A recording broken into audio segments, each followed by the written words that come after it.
मन का बेचैन होना, इधर उधर भागते रहना, ये एक ऐसी चैलेंज, राइट? हम सब इसे फील करते हैं।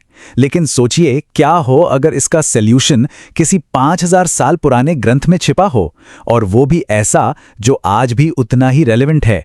तो चलिए आज गीता के उस इनक्रेडिबल यूजर मैनुअल को समझते हैं जो हमारे मन को साधने का रास्ता दिखाता है। जरा सोचिए, ये शब्द किसी मॉडर्न मोटिवेशनल स्पीकर के नहीं है। नहीं, ये शब्द हैं लगभग 5000 साल पहले युद्ध के मैदान में खड़े महान योद्धा अर्जुन के। उन्होंने कृष्ण से कहा, हे कृष्ण, ये जो मन है ना, ये बहुत चंचल है, टर्बुलेंट है, पावरफुल है और बहुत स्टबर्न है। मतलब इस एक लाइन में मन की वो सच्चाई छिपी है जिससे आज भी हम सब कहीं ना कहीं स्ट्रगल कर रहे हैं। कुछ जाना पहचाना सा लगा, है ना? ये बेचैनी, ये स्ट्रगल, ये सिर्फ अर्जुन की कहानी नहीं है, ये तो हम सबकी कहानी है। और वेल, यहीं से हमारी ये एक्सप्लोरेशन शुरू होती है। तो ठीक है, लेट्स डाइव इन। इस प्रॉब्लम की जड़ तक चलते हैं, हमारा बेचैन मन, द रेस्टलेस माइंड। और मजे की बात यह है कि ये कोई नई प्रॉब्लम नहीं है। हजारों साल पहले गीता ने जिसे समझ लिया था, आज की मॉडर्न साइकोलॉजी भी मन की उसी चंचल नेचर को एनालाइज कर रही है। अब गीता एक बहुत ही इंटरेस्टिंग सवाल उठाती है कि ये जो हमारा मन है, ये हमारा सबसे अच्छा दोस्त है या सबसे बड़ा दुश्मन? और गीता का जवाब कि मन अपने आप में न अच्छा है न बुरा। उसकी रोल, उसकी भूमिका पूरी तरह से इस बात पर डिपेंड करती है कि कंट्रोल आखिर है किसके हाथ में। देखिए, गीता हमें दो बिल्कुल क्लियर ऑप्शंस दिखाती है। एक तरफ जब हम मन को कंट्रोल कर लेते हैं तो वो हमारा बेस्ट फ्रेंड, हमारा सबसे बड़ा एलाय बन जाता है, हमारी स्ट्रेंथ। और दूसरी तरफ जब मन हम पर हावी हो जाता है तो वही हमारा सबसे बड़ा दुश्मन बन जाता है। गीता कहती है, चॉइस पूरी तरह से हमारी है। तो सवाल ये उठता है कि ये कंट्रोल आखिर किया कैसे जाए? और यहां गीता कोई कॉम्प्लिकेटेड फिलॉसफी नहीं देती, नहीं, बल्कि एक बहुत ही सीधा क्लियर कट फॉर्मूला देती है। तो चलिए देखते हैं कि ये 2 पार्ट फॉर्मूला आखिर है क्या। तो क्या है कृष्ण का बताया हुआ वो मेथड? इट्स सिंपल, सिर्फ 2 प्रिंसिपल्स। पहला अभ्यास यानी प्रैक्टिस, और दूसरा वैराग्य यानी डिटैचमेंट। बस यही वो 2 मास्टर कीज हैं जो मन के ताले को खोल सकती हैं। ओके, तो पहले अभ्यास को समझते हैं। इसका मतलब है मन को बार बार रिपीटेडली ट्रेन करना। कैसे?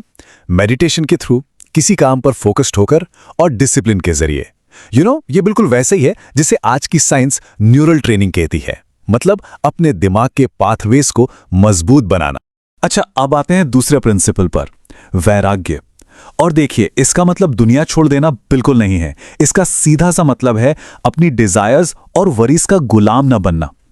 इसे ऐसे समझिए जैसे हम फोन पर फालतू की नोटिफिकेशंस बंद कर देते हैं ताकि इंपॉर्टेंट चीजों पर फोकस कर सकें, राइट?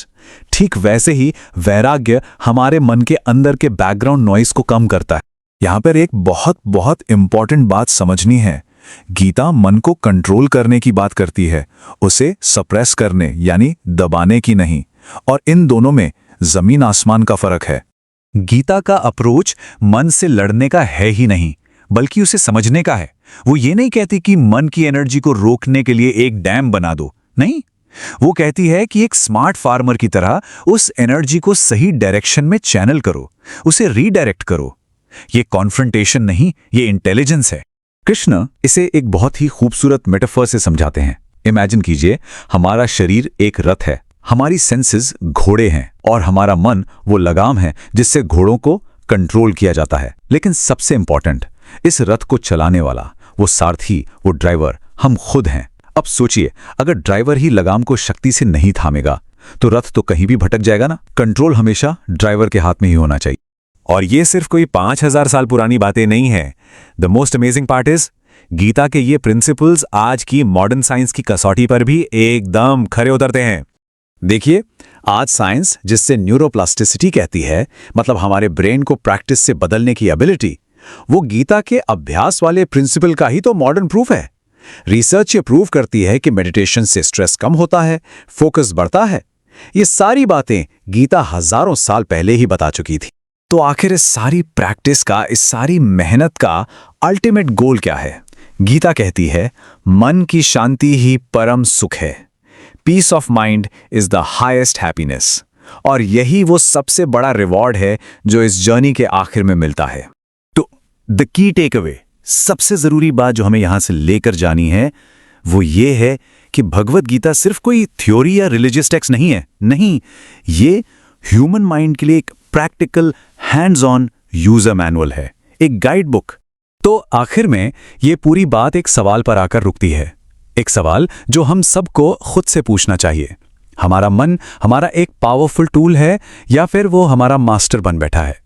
और गीता के अनुसार इसी एक सवाल का जवाब हमारी जिंदगी की डायरेक्शन तय करता है।